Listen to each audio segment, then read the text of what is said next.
everyone, and welcome to the Instant Payments Podcast. I'm your host, Tal Clark. I'm the CEO of Instant Financial, a fintech company that's modernizing payments and payroll for hourly workers and their employers. I've worked in the payments industry for 30 years at companies like Fiserv and Money Network, and I'm glad you're tuning in today. If you like what you hear, please do us a favor and subscribe, leave a review, or suggest a future guest. Our journey continues today with our fourth episode. This podcast features payments and payroll leaders to discuss some of their challenges and what technologies they've used to improve their workplace and the lives of their workforce. Today's episode is a special one. We're joined by a recognized leader in the payroll world, Dr. Martin Armstrong, Vice President of Payroll Shared Services at a Fortune 100 telecommunications company. Martin brings decades of experience in payroll, HR, and operations, having worked for large, respected brands including Time Warner and Caesars Entertainment. He is not only responsible for overseeing payroll for one of the nation's largest telecommunication companies, but he's also a retired U.S. Navy Supply Corps officer, a published author, educator, and frequent speaker in the payroll and HR community. He's been recognized as a thought leader on payroll strategy, compliance, and the future of work. Martin, welcome to the show. Where are we catching you today? Oh, well, thank you for having me, Tal. And you're catching me from the great state of North Carolina in the city of Charlotte, where I live and work at. There you go. That's great, man. And you and I have known each other for quite a while. It's one of the things I love about business is building relationships that have lasted a long time. So let me just start with, I think we met when you were in Memphis working for Harrah's at the time. Is that right? That's exactly right. It's been, gosh, I know we've known each other over 20 years now. It seems Yeah, like. it probably was 23, 24 years, something like that, because we were starting Money Network at the time. And you were being innovative at the time and one of the first users of a payroll card of any sort back then. So Right. that's Yep. great. But look, tell me, I gave a little bit of introduction on Martin Armstrong, but kind of give me your own words, just your background, history, how you got into payroll, and then we can circle back from there. Sure. Absolutely. Yeah. I get that question often just because of my background and the different areas that I'm in. Like, how did you get into payroll? And the simple answer is I got into payroll because I'm colorblind. So I went into the Navy right after high school. My mom had to sign me in. I was only 17. I got a job that I qualified for as like a telephone repair person. And so I had to use color coded wires in the course of my job. And before they sent me to school for this job, they gave me a color perception test, which I failed miserably. I didn't even know I was colorblind at the Wow. time, 17. And so the Navy told me that I had to either go home or I can select 14 jobs that didn't require color perception that the Navy had. And one of those jobs is called dispersing clerk. And dispersing clerks, they paid people, they did accounts payable, and they also did financial statements for the Navy. And it was a listed job. And so I took that job, and almost 40 years later, I'm still doing the same thing, just at a different level. Wow. Well, that's crazy. And so remind me, I know you and I were in about the same time. We've talked about that before, but remind me your active duty period. How long were you in active duty? Well, I was only on active duty from 1984 to 1988. So I was Okay. doing my dispersing clerk duties then. But when I got out in 1988, I joined the reserves and I was a weekend warrior for 20 years. So altogether, I got 24 years. And I have to tell you, when I was a reservist, I made it up to E7, which was a dispersing clerk chief. And Okay. then I got my commission and ended up being a supply officer. And I retired as a supply officer in 2008. After a stint, I may add, in Afghanistan, I got recalled to active duty while I was minding my own business in Memphis, actually. Yeah. And DC called me up because I was a reservist at the Pentagon. And I thought, well, why are they calling me? Probably some paperwork or something. And it was some paperwork, all right. It was 15-month recall paperwork. So I found Wow. myself in Afghanistan in 2006 and 2007. But that's what happened. Well, and I think I remember that. I think that's at that time we were working together, doing business together, and I think I remember you having to leave and telling me that. So Yeah. again, that's a great service career. And walk us then through your business career. So I met you when you were at Harrah's at the time, I would say, but I'm not sure where it started before that, but certainly bring everybody up to date if you don't mind. Sure, you bet. So when I got on active duty in 1988, I was in Los Angeles. I was stationed at the Long Beach Naval Shipyard, so I decided to stay there. And I got a job downtown Los Angeles at a company called Telecommunications. And that was my first job. I got that job 3 days after I got on active duty, 3 days. Wow. And so I was a bookkeeper there and I also did payroll. I did accounts payable, what I was doing in the Navy.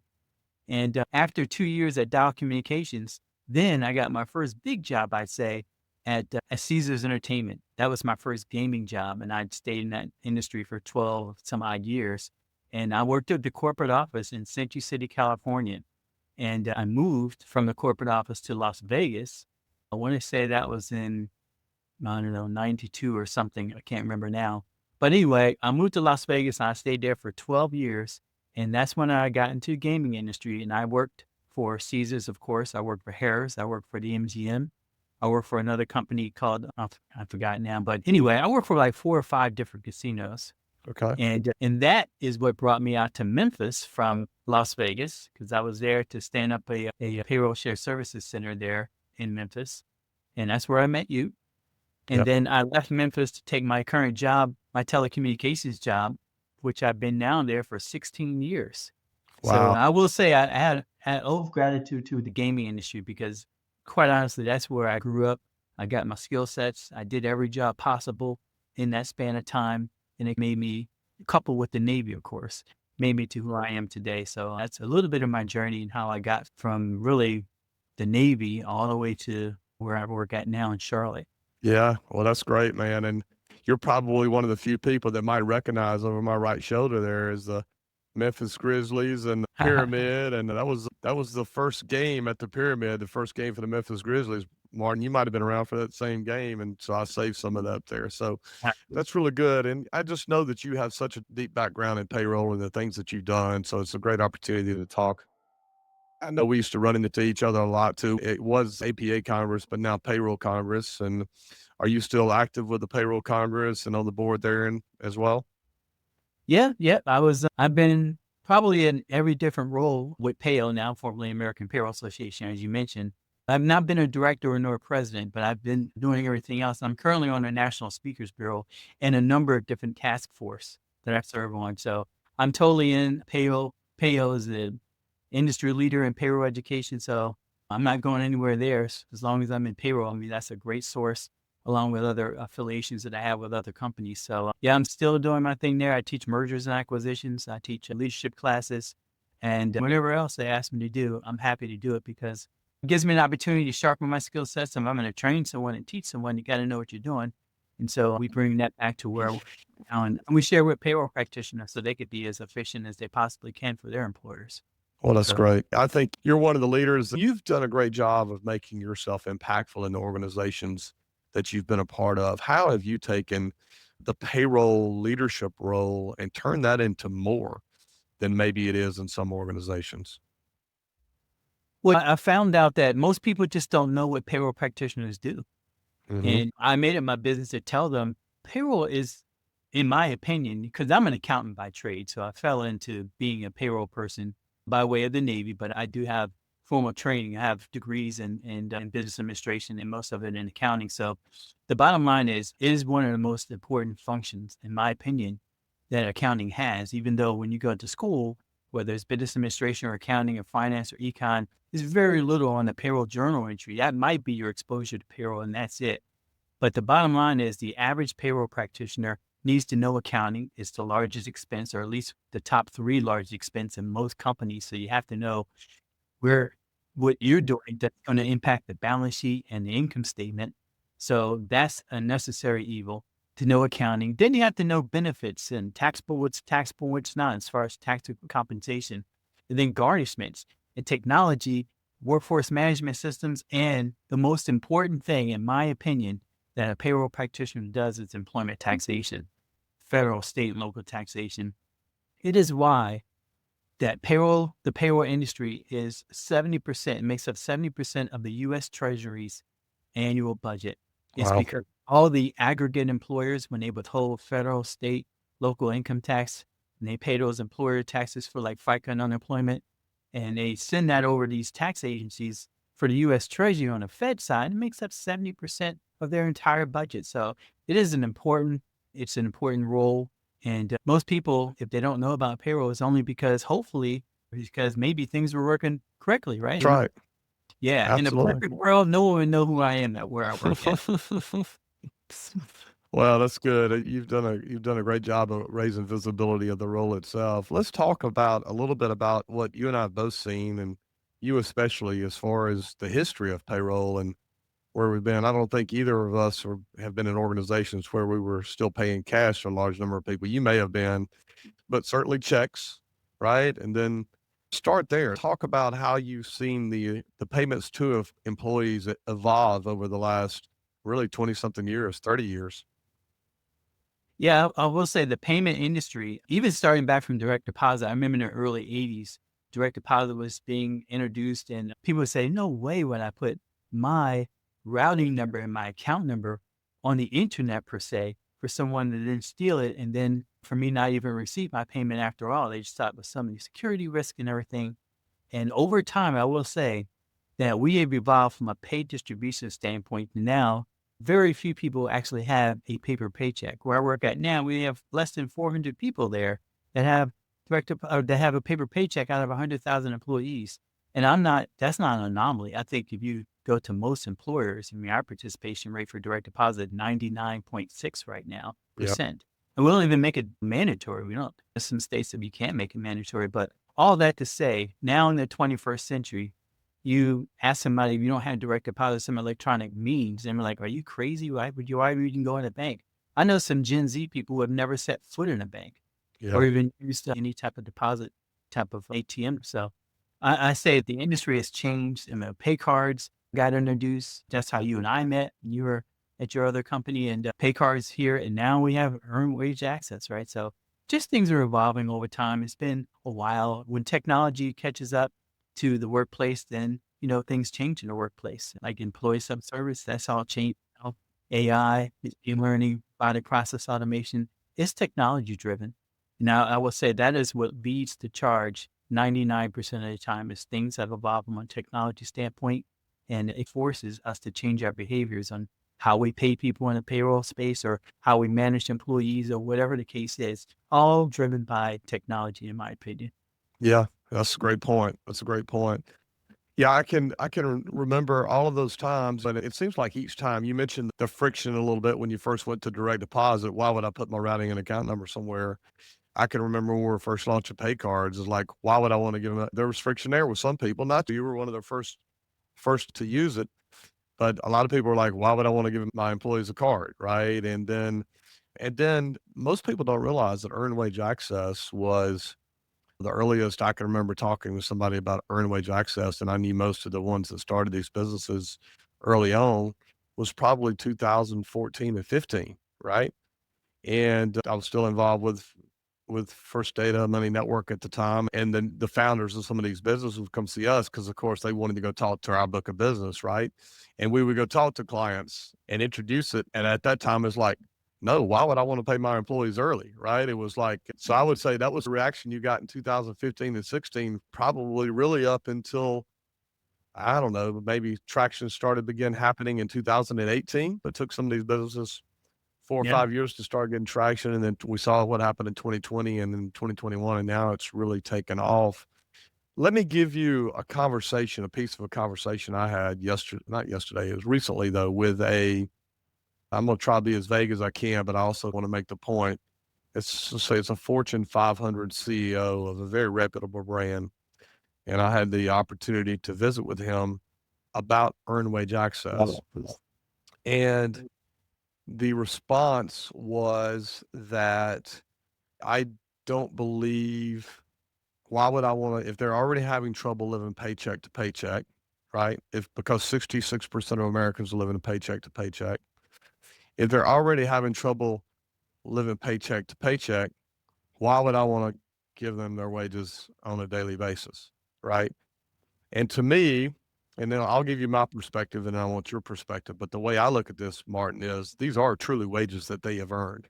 Like, me as an employer shouldn't should give the employee who has earned that wage the opportunity to decide when they wanna access it. They don't have to, but the opportunity. And I also should put the trust in my employees to manage their financial affairs, even though I know that many of them don't in the way that we would all recommend that they do. It's still not up to me to try to set that discipline for them. How do you see sort of the comment that I received from a CEO that's well removed from most of the people we're talking about? And then my perspective on that. How do you see it yourself?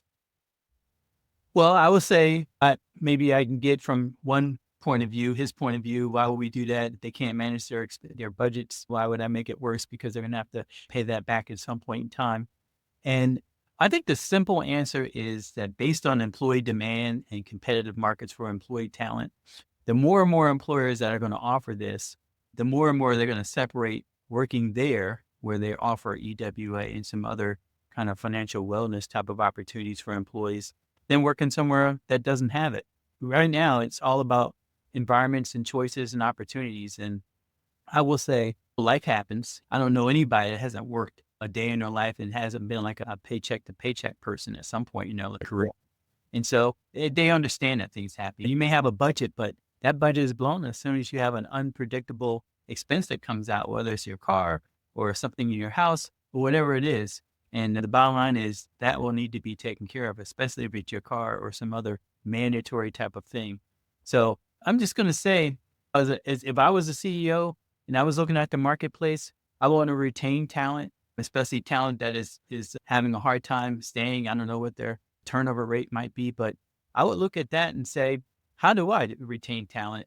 And if EWA is a small fraction of doing so, and it doesn't even cost the employer any money, I think they really should look twice at that, because look at what we're talking about just over time. And your organization right now is the financial, your marketing materials is just so spot on. When I looked at some marketing materials you had, and you guys have this slide that simply says, we don't wait for anything. Like for Prime, like we don't wait for the weekend to shop.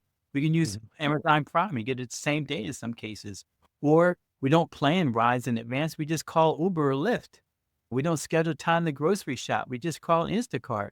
And certainly we don't carry cash anymore. Who does that? We just Cash App or Venmo someone. The bottom line is people don't wait to do various things. And one of them is, to this day and time, some people just don't wait anymore to get paid. And so if they're going to go to another employer that has that option, why wouldn't they go? Just from a leadership standpoint, I would just think, listen, I know our employees, the backbone of our company. Nobody does this alone.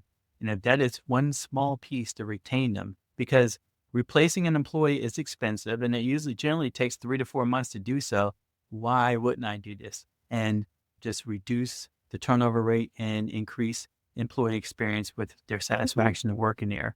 That would be my argument. I mean, there's so many different ways you can take this, but at the end of the day, we're talking about retaining employees, and this is an employee benefit.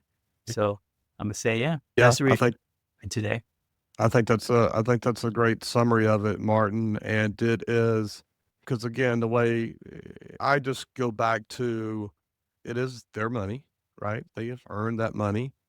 We should give them the option of managing that money as they need to manage it, right? Because now 5 years ago, we didn't have this option. Now we have this option. So let's allow them to have the option to manage their money as they see fit. So great. I gave you an example of a CEO that I had the opportunity to visit with, but I've seen this oftentimes where when we start talking about executive suites, we as Instant, and I think in general, our businesses or our competitors, we probably all are missing the mark a little bit in regards to communicating at the executive level, both the benefit that we provide and the need of the benefit by their employees. Do you see that? And how can we as Instant improve and maybe enhancing those communications? Well, I will say, as far as the supply and demand of the need, I mean, you hit the nail on the head. I would say, listen, if you work at a workplace and you're one of the leaders there, ask people what they think, and they'll tell you. I guarantee you, if an employee survey was sent out and it asked about employee or earned wage access, it gave them a little high level summary of what it is and the benefits of it. I doubt very seriously that most employers would say, "Nah, this is a crazy idea. Human review something else." So I would say, go to the source. These are for employees. This benefit is for employee. Ask them what they think. And you know what? If it comes back to say, nah, just a waste of time, then fine, you have your answer. But my sense would say that most employees would say, why didn't we have this some time ago? And here's another rationale for it too. We talked about the advent of direct deposit, now how popular it is. Like you'd be crazy not to have direct deposit. I have to tell you, I predict that the employee demand for competitive markets for and talent and all these things we talked about, this that EWA is really just going to catch up, just like the supply chain did when we talked about e-commerce, right? And how to enhance the service and distribution of products and service offerings that someone might purchase and say, hey, I want it now. I mean, just think about that infrastructure, that's a whole supply chain system. It's crazy that you can order something online and get it the same day or even the next day without having to go anywhere. It's put a lot of companies out of business right now because they have brick and mortars where you can get the same thing for a cheaper price and more convenient. I do believe that EWA is going to have its place. When you think about it, as you mentioned earlier, EWA hasn't been around that long. I mean, populated the idea of EWA back in 16 or so, and everyone else has caught up. But when you think about it today, in this September 2025, earned wage access has its presence in transportation, retail, hospitality, restaurant, and now almost every industry. It started out that way, but now it's reached every industry. And it's not because they were just slow to market. It's because of demand of what employees say they want and how to retain people. That at the end of the day, that is the only thing that matters at this point is what people, and the price point to get EWA is zero. So There- that's the big thing that people all who are in leadership positions think about, that it costs nothing. That's great. That's great. Well, let's talk a little bit about Martin. What else is on your agenda as a payroll leader of a large organization? What else are you looking at and considering for your employees in your organization over the next, let's just say, year to 2 years? Yeah, I will have to say, just looking over the landscape, and for any payroll practitioner, not just me, is really how do we implement certain technologies that's going to help us be more efficient in the workplace from an employee standpoint. Technologies I'm most excited about right now, within the next 1 or 2 years, is our implementation and more efficient use of RPA processes. Payroll practitioners, a lot of the transactions, and we're a transactional industry, so make no mistake about that. We do a lot of transactions. And with those transactions, you have to have processes. And that's what RPA is all about, robotic process automation. You think about certain things like paying a deceased employee. When someone passes away in your workplace, you go back and say, okay, which state was it in? And then find out which state they're in and figure out from that state who is the next of kin legally to figure out who's going to get that person's wages. Oftentimes, you'll have to get a W-9, which is a request for taxpayer identification number, because that other person, obviously, it's not your employee, it could be their spouse or whomever it is. And we have to set that up on accounts payable. So that W-9 is required. Somebody has to go out and reach out to the next of kin to get that. And the bottom line is, and most payroll practitioners know this, when you pay someone who is deceased after their death, that same wage payment is going to find its way on a W-2 and a 1099. It's Oh, a lot wow. parts to do that and a lot of communication. So we can automate that process, even if it's just sending out notifications on an automated basis, that would be great. Even something like missing punches right now, for an employer that has a lot of non-exempt employees, the reason why missing punches is important is because obviously if they're using a workforce management system and if they missed a punch, they're not going to have a perfect paycheck. And wouldn't it be nice though, if there was a robotic process automation or some type of automation that says, oh, Martin missed a punch yesterday. And it automatically sends an email to my people leader, my manager, so they can go and correct the punch or even allow me to correct the punch. So at the end of the day, at the end of the pay period, I'm not only having 64 hours when I should have had 80 hours because I missed 2 days of punching in and out, which sacrificed 2 days or 16 hours of my pay. Overpayments is another one. Monthly Yeah. payroll. All this stuff that we can automate getting somewhere that we physically has to do can be automated. So to answer your question, for the next 1 or 2 years, we actually identified 24 different case studies where I work at right now, where Wow. robotic process automation could help us. So I am very excited about that because someone has to do it. And why not automation? Why not technology? Because they don't call in sick. They don't complain about work hours. They're so more efficient and so much quicker and more accurate. It's just a matter of time.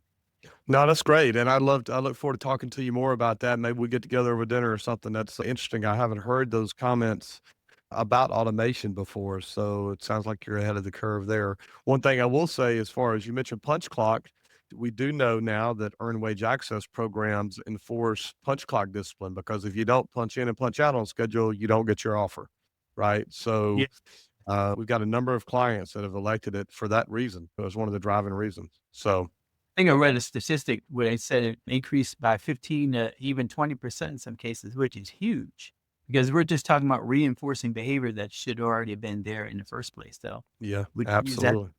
It's even better. Absolutely. Well, look, we're about ready to wrap up, Martin. Anything that we have not touched on that you'd like to touch on before we do? Well, I will say, just from a payroll practitioner standpoint, the face of today's practitioner is much different from 20 years ago, even 15 years ago. So I would say that today, if you want to be really successful, whether you're an individual contributor or a people leader, I did some research some time ago about how do you just advance your job into a career. And I came up with 5 different things. And I remember them by 2 C's, 2 E's, and 1 F. And the 2 C's is communication and competency, but you just have to be competent in what you do if you want to get your marketplace salary. And communication is the key, especially in payroll, where we have all these moving parts and we have a lot of cross-functional partners. You got to be really good. And not only just communicating cross-functional partners, but also to employees if you're going to be a people leader. So those 2 things, 2 C's are competency and communication. The 2 E's are embracing technology. We've talked about technology today. Wow. It moves without technology. So you just got to be comfortable with that. Then emotional intelligence is the other one. If you're a people leader and I don't care what job you're in or what role or industry, having emotional intelligence is where you're going to get the most out of people that you depend on for your success or failure, listening about selfishly in that regard. And then the 1 E is having financial acumen. Again, if you're a people leader, or individual contributor, you got to know what you do and how that contributes to your company's bottom line. And I would say for today's practitioner, if you have those 5 skill sets, communication, competency, emotional intelligence, embracing technology, and having some financial acumen, you're going to last in today's environment and set the future for the next generation above and beyond you. So you want to transition your job into a career, get those 5 skill sets under your belt. So that's my That's parting. that's that's great, Martin. Those are great words, and I appreciate that. And so we'll wrap up. Martin, thank you so much for joining us today. Your leadership in payroll and commitment to advancing the profession are truly inspiring. I've enjoyed knowing you and getting to know you better over the years. It's been an honor having you on the podcast. For our audience, you can find Martin on LinkedIn by searching for Dr. Martin Armstrong. To our listeners, you can follow along with new episodes at instant.io/podcast and subscribe wherever you get your podcast. And as always, share the episode, leave a review, and suggest a future guest. Thanks for tuning in to the Instant Payments Podcast.